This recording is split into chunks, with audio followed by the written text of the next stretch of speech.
Hello, नमस्कार दोस्तों। Delta पाठशाला में आपका स्वागत है। तो अपनी सीरीज़ को कंटिन्यू करते हुए आज का पहला क्वेश्चन है, निम्नलिखित कथनों पर विचार करें। पहला कथन है, संविधान सभा के गठन का विचार सबसे पहले 1934 में एम.एन. रॉय ने रखा था।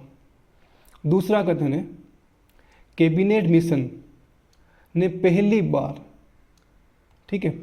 बार संविधान सभा की मांग को स्वीकार किया था। ठीक है, दो कथन है। अब चूज करना है कि कौन सा कथन सही है, पहला, केवल दूसरा, दोनों या दोनों ही नहीं। ठीक है, 2 सेकंड के लिए पॉज कीजिए और सोचिए क्या आंसर हो सकता है। ठीक है, मैं इसका आंसर बता देता हूँ। इसका आंसर केवल एक सही है। ये तो सही है कि पहली बार 1934 में एम.एन. रॉय साहब ने संविधान सभा के गठन की मांग की थी, लेकिन पहली बार संविधान सभा की मांग को स्वीकार कैबिनेट मिशन ने नहीं किया था। पहली बात अगस्त प्रस्ताव ने। अगर आपने कल की क्लास देखी हो पॉलिटी की, जो मैंने कंटिन्यू की थी, नहीं तो देख लेना, उसमें मैंने सारे चीज़ें बताई है जो मेकिंग ऑफ द कॉन्स्टिट्यूशन से रिलेटेड जो भी प्रोविजन है।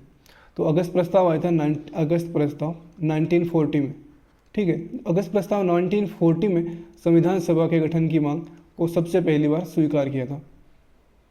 ठीक है, अब अपना सेकंड क्वेश्चन में आप देखिए, संविधान सभा के स्थायी अध्यक्ष कौन थे।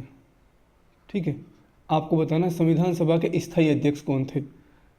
ठीक है, तो डॉक्टर सच्चिदानंद सिन्हा, जी.वी. मावलंकर, डॉक्टर राजेंद्र प्रसाद और जवाहरलाल नेहरू। ठीक है, तो पॉज कीजिए और आंसर दीजिए। तो इसका आंसर होगा डॉक्टर राजेंद्र प्रसाद। ठीक है, क्योंकि जो सच्चिदानंद सिन्हा बने थे वो अस्थायी अध्यक्ष थे। ठीक है, अस्थायी अध्यक्ष थे। ये भी मैंने कल की क्लास में पढ़ाया था, इसके बारे में सारी चीज़ें समझाई थी। तो इसके बारे में और भी जो डिटेल है वो कल के जो पॉलिटिकल क्लास का जो वीडियो बना रखा है, पहला वीडियो, उसमें वहाँ पर मिल जाएगी आपका सारी चीज़ें। ठीक है, अब नेक्स्ट क्वेश्चन है, निम्नलिखित कथनों पर विचार कीजिए। पहला कथन है, संविधान सभा पूर्णतः, ठीक है, देखिए शब्दों पर ध्यान दीजिए, पूर्णतः चुनी गई सभा थी। ठीक है, दूसरा क्वेश्चन है कि महात्मा गांधी संविधान सभा के सदस्य नहीं थे। तीसरा कथन है, संविधान सभा में जो सीटों का आवंटन किया गया था वो जनसंख्या के आधार पर किया गया था। ठीक है, तो आपको चूज करना है कि कौन से कथन सही है, कौन सा, ठीक है, कौन से कथन सही है। पॉज कीजिए और आंसर देने की कोशिश कीजिए। ठीक है, देखिए मैं इसका आंसर बता देता हूँ। पहला जो संविधान सभा थी पूर्णतः चुनी गई थी। अगर कल की क्लास आप देखोगे, अगर देखी होगी तो आपको पता होगा, जहाँ तक मुझे लग रहा है आपने देखी होगी क्लास, तो पूर्णतः नहीं, आंशिक रूप से चुनी हुई थी और आंशिक रूप से नहीं, वो क्या बोलते हैं, मनोनीत थी। तो उसमें आपने देखा होगा, जो एक तो देसी रियासतें थी, एक ब्रिटिश प्रोविंसेस थे। ठीक है, जो ब्रिटिश प्रोविंसेस थे उनके जो मेंबर थे वो चुने गए थे। ठीक है, लेकिन वो किस प्रकार से चुने गए थे, क्या प्रक्रिया थी, वो मैंने पूरी वीडियो में डिटेल से बताई हुई है। और जो बाकी जो देसी रियासतें थी, ठीक है, जो भी देसी रियासतें थी, उनके जो सदस्य थे वो मनोनीत सदस्य थे, ये याद रखना। महात्मा गांधी संविधान सभा के, तो ये क्वेश्चन क्या हो गया, पहला ऑप्शन गलत हो गया। तो इसके आधार पर अगर एलिमिनेट किया जाए तो पहला से और पे ये 3 स्टेटमेंट गलत हो गए। ठीक है, तो इसका मतलब थर्ड तो ऑप्शन अपना आप सही हो गया और ऑप्शन भी यही बच रहा है डी। लेकिन इसमें थोड़ा सा एक मिसप्रिंट हो गया कि महात्मा गांधी संविधान सभा के सदस्य नहीं थे, ये ऑप्शन सही है। ठीक है, तो यहाँ पर 2 और 3, ठीक है, 2 और 3 होगा और ये सही हो जाएगा आंसर। ठीक है, तो नेक्स्ट क्वेश्चन अपना है कि संविधान सभा के संवैधानिक सलाहकार के रूप में किन को नियुक्त किया गया था। ठीक है, संवैधानिक सलाहकार, याद रखना, संवैधानिक सलाहकार की बात कर रहे हैं। तो भीमराव अंबेडकर, डॉक्टर राजेंद्र प्रसाद, जवाहरलाल नेहरू या बेनेगल नरसिम्हन राव। ठीक है, पॉज कीजिए और आंसर दीजिए। इसका आंसर मैं बता देता हूँ, इसका आंसर है बेनेगल नरसिम्हन राव। ठीक है, जिनका आपने कहीं शॉर्ट में नाम पढ़ा होगा, B.N. राव। ठीक है, तो B.N. राव साहब थे वो संवैधानिक सलाहकार थे संविधान सभा के उस समय में। नेक्स्ट क्वेश्चन अपना है कि कैबिनेट मिशन में संविधान सभा की कुल संख्या सदस्य संख्या कितनी रखी थी। ये याद रखना है कि कैबिनेट जो मिशन आया था, मैं उसके बारे में पूछ रहा हूँ कि जब कैबिनेट मिशन आया था उन्होंने कुल सदस्य संख्या डिसाइड की थी, तो वो सदस्य संख्या कितनी थी? 296, 389, 208 या 211? इसका आंसर होगा बी। ठीक है, 389। देखिए अपन कल पढ़ा था उस क्लास में कि 389 सबसे पहले टोटल मेंबर्स रखे गए थे। ठीक है, और 389 मेंबर थे, फिर उनको डिवाइड कर दिया गया था अलग अलग प्रोविंसेज में। जो ब्रिटिश प्रोविंसेज थे उनके लिए कुछ मेंबर्स रख दिए गए थे, और देसी रियासतें थी उनको अलग सदस्यता दे दी गई थी। ठीक है, तो आप वो वीडियो देख लीजिए, उसमें सारी चीज़ें डिटेल से मैंने बता रखी है कहाँ पर कितने सदस्य दे रखे हैं। ठीक है, अपना नेक्स्ट क्वेश्चन है कि जो समितियाँ थी कौन कौन सी समितियाँ सुमेलित नहीं है। तो एक तरफ दे रखी है आपको कमिटीज़, एक तरफ दे रखे आपको अध्यक्ष, चेयरमैन उनके। तो पहला है संघ शक्ति समिति, उसके अध्यक्ष जवाहरलाल नेहरू। राज्यों से समझौता समिति, उनके सरदार वल्लभ भाई पटेल। तीसरा है संचालन समिति, डॉक्टर राजेंद्र प्रसाद। चौथा है प्रांतीय संविधान समिति, सरदार वल्लभ भाई पटेल। तो सोचिए और आंसर दीजिए। कमेंट बॉक्स में आंसर अपना ज़रूर लिखिए, आपके कितने क्वेश्चन सही हो रहे हैं। ठीक है, वो ज़रूर बता दीजिए। और आपको लग रहा हो कि कोई क्वेश्चन में आपको लग रहा हो कि नहीं ये आंसर सही हो रहा है, ये आंसर गलत हो रहा है, तो वो भी आप कमेंट में लिख सकते हो, फिर हम उस पर डिस्कशन कर लेंगे। ठीक है, तो देखिए संघ शक्ति समिति है, उसके जवाहरलाल नेहरू है, ये सही हो गया। अपने को क्या देखना है, क्वेश्चन में देख रहा है कौन सा सही नहीं है। तो ये भी अगर आपको देखिए क्वेश्चन में सही नहीं है, कुछ भी आ रखा हो, अलग से कुछ दे रखा हो, तो उस पर राउंड कर लीजिए, ऐसे गोला कर लीजिए अलग पेन से, जो भी पेन आप टिक मार कर रहे हो, ताकि आपका फोकस रहे कि क्या पूछा गया है। ठीक है, ताकि क्वेश्चन अगर सही अगर आ रहे हो, वो आते हुए क्वेश्चन गलत नहीं हो। ठीक है, तो देखिए संघ शक्ति समिति है, वो जवाहरलाल नेहरू इसके अध्यक्ष थे, तो ये सही है। राज्यों से समझौता समिति, इनके कौन थे?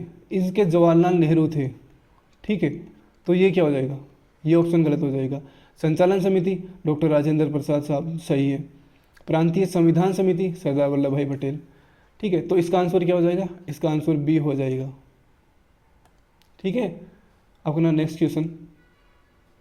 क्वेश्चन है उद्देश्य प्रस्ताव से संबंधित। जो उद्देश्य प्रस्ताव लाया गया था उससे संबंधित निम्नलिखित कथनों पर विचार करें।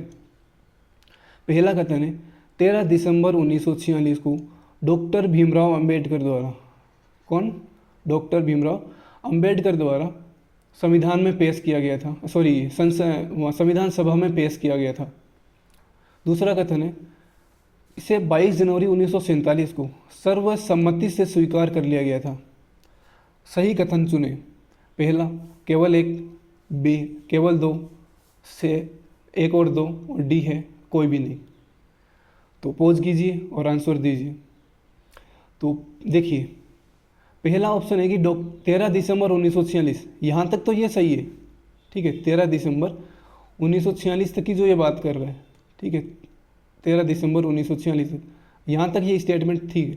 लेकिन जो बीच में दे रखा है कि डॉक्टर भीमराव अंबेडकर, ये डॉक्टर भीमराव अंबेडकर नहीं, नेहरू जी ने संविधान सभा में उद्देश्य प्रस्ताव रखा था। ठीक है, तो याद रखना है कि डॉक्टर भीमराव अंबेडकर नहीं, नेहरू जी ने रखा था। तो ये पहला ऑप्शन गलत हो जाएगा। दूसरा है 22 जनवरी 1947 को सर्वसम्मति से स्वीकार कर लिया गया था। हाँ, सर्वसम्मति से स्वीकार कर लिया गया था। ठीक है, तो दूसरा स्टेटमेंट सही। तो सही कथन क्या हो जाएगा, बी। आंसर इसका हो जाएगा बी। ठीक है, नेक्स्ट क्वेश्चन अपना है मूल संविधान। देखिए शब्दों पर ध्यान दीजिए कि ये पूछ रहा है मूल संविधान, ना कि अभी के संविधान, जब संविधान बनकर तैयार हुआ था। मूल संविधान से संबंधित निम्नलिखित कथनों में से कौन सा कथन सही नहीं है। ठीक है, यहाँ पर गोला कर लीजिए, सही नहीं है। पहला स्टेटमेंट, इसमें 395 अनुच्छेद और 9 अनुसूचियाँ थी। दूसरा कथन, 26 नवंबर 1949 को जो मूल संविधान था वो बनकर तैयार हो गया था। तीसरा कथन है संपत्ति का जो अधिकार था वो मूल अधिकार था और विधि द्वारा स्थापित प्रक्रिया का प्रावधान किया गया। देखिए सोचिए और आंसर दीजिए। मुझे लग रहा है शायद हो सकता है आपको ये डिफ़िकल्ट लगे थोड़ा सा, लेकिन आप इसका आंसर करने में शायद पॉसिबल होंगे। ठीक है, तो अगर आपने पढ़ा हो तो देखिए 26 नवंबर को तैयार हो गया था। ठीक है, 26 नवंबर को तैयार हो गया था और 26 जनवरी 1950 को लागू किया गया था। ठीक है, संपत्ति का अधिकार था वो मूल संविधान में तो मूल अधिकार था, लेकिन फिर आगे इसको पहले संविधान संशोधन के तहत इसको वहाँ मूल अधिकार से हटा दिया गया था और संविधान में आर्टिकल 301 के तहत इसे कानूनी अधिकार बना दिया गया था। ठीक है, अभी भी है लेकिन अब मूल अधिकार से हटा दिया गया, तो ये भी क्वेश्चन ऑप्शन सही हो गया। विधि द्वारा स्थापित प्रक्रिया, ये भी सही है क्योंकि विधि द्वारा जो स्थापित प्रक्रिया है वो अपने कॉन्स्टिट्यूशन में रखी गई है। ठीक है, ना कि विधि। एक दूसरा एक और भी होता है इस्टेब्लिश्ड बाय लॉ, एक होता है ड्यू प्रोसेस ऑफ लॉ। ठीक है, तो उन पे अपन डिटेल से जब चैप्टर पाएंगे तब डिटेल से डिस्कस करेंगे। अभी के लिए समझ लीजिए हाँ, ये अपने मूल संविधान में यही बात रखी गई है। अब पहला ऑप्शन देखिए 395 अनुच्छेद 395, यहाँ तक तो ठीक है, लेकिन ये 9 अनुसूचियाँ मूल संविधान में नहीं थी। मूल संविधान में 8 अनुसूचियाँ थी और अभी कितनी है? अभी 12 अनुसूचियाँ हैं। ठीक है, तो पहला ऑप्शन क्या हो जाएगा? गलत हो जाएगा। तो इसका आंसर क्या है? आंसर क्या हो जाएगा? ए, क्योंकि इसमें पूछा गया कौन सा कथन सही नहीं है, तो पहला कथन सही नहीं है। अगला ऑप्शन, अगला क्वेश्चन है अनुसूची 3। जो अनुसूची 3 है उससे संबंधित है। ये किससे संबंधित है ये पूछ रखा है। दल बदल से संबंधित है, विभिन्न उम्मीदवारों के लिए शपथ से संबंधित है, भाषा से संबंधित है, या राज्यसभा में सीटों से संबंधित है। तो देखिए जो भाषा से संबंधित है वो आपको पता होगा अनुसूची 8 में लिखा गया है। अनुसूची 8 में भाषा से संबंधित बात कर रखी है। दल बदल के लिए अनुसूची 10। देखिए दल बदल अभी बहुत बार बार अपन सुनते हैं कि दल बदल हो रहा है। जैसे अभी महाराष्ट्र की गवर्नमेंट में उसका इश्यू अभी सुप्रीम कोर्ट में चल ही रहा है कि वहाँ पर अनुसूची 10 काम कर रही है, नहीं करेगी। ठीक है, अलग अलग जगह ये काम करती है। इसमें अलग अलग प्रोविजंस कर रखे हैं, तो उस पर अभी सुप्रीम कोर्ट उस पर सुनवाई कर रहा है। ठीक है, तो वहाँ पर दल बदल काम करेगा। राज्यसभा में सीटों का आवंटन, अगर सीटों का आवंटन करना होगा राज्यसभा में तो ये अनुसूचित 4 में कहा गया है कि जो स्टेट और यूटीज़ होंगे, ठीक है, जो भी स्टेट्स हैं और जो यूटीज़ हैं उनके लिए कितनी सीटें राज्यसभा में होगी, उनका किस प्रकार से आवंटन किया जाएगा, वो अनुसूचित 4 में कहा गया है। तो पीछे क्या बचा? केवल ऑप्शन बी। तो ऑप्शन बी हो जाएगा इसका आंसर। अनुसूचित 3 में विभिन्न जो उम्मीदवार हैं उनकी शपथ के बारे में बात कहा गया। लेकिन अगर एक एडिशनल चीज़ इसमें बताई जाए तो जो प्रेसिडेंट ऑफ इंडिया है, ठीक है, प्रेसिडेंट हो गए, और जो गवर्नर होते हैं किसी भी स्टेट के, ठीक है, गवर्नर, और जो वाइस प्रेसिडेंट हो गए, इनकी शपथ, जो भी शपथ दिलाई जाती है, उनका प्रावधान अनुसूची 3 में नहीं किया गया। ठीक है, बाकी जो भी मंत्री वगैरह को शपथ दिलाई जाती है उनके बारे में अनुसूची 3 में जिक्र किया गया है। नेक्स्ट क्वेश्चन, जो कि आज का फाइनल क्वेश्चन है, उम्मीद करता हूँ कि ये आप इसका आंसर सही से दोगे। राज्य के पहला निम्नलिखित कथनों पर विचार कीजिए। पहला ऑप्शन है राज्य के जो नीति निर्देशक तत्व है या नीति निर्देशक सिद्धांत, या जिनको अपन बोलते हैं DPSP, directive principle of state policies, Ireland के संविधान से लिए गए हैं। दूसरा कथन है सशक्त केंद्र के साथ संघीय व्यवस्था, कनाडा के संविधान से लिया गया है। ठीक है, यहाँ केवल संघीय व्यवस्था की बात नहीं हो रही, यहाँ पर सशक्त केंद्र के साथ संघीय व्यवस्था की बात हो रही है जो कनाडा के संविधान से लिया गया है। तीसरा ऑप्शन है कि विधि द्वारा स्थापित प्रक्रिया जापान के संविधान से ली गई है। देखिए मैंने आपको पीछे एक क्वेश्चन आया था, वहाँ पर थोड़ा सा कम बताने की कोशिश की थी क्योंकि यहाँ पर ये चीज़ मैंने बनाया था ऑप्शन। ठीक है, तो अब देखिए आप क्वेश्चन में आंसर देने की कोशिश कीजिए। ठीक है, मैं इसका आंसर बता देता हूँ पहले। तो देखिए जो राज्य का जो डीपीएसपीज हैं, directive principle of state policies, वो आयरलैंड के संविधान से ही लिए गए हैं, तो ये ऑप्शन अपना सही हो गया।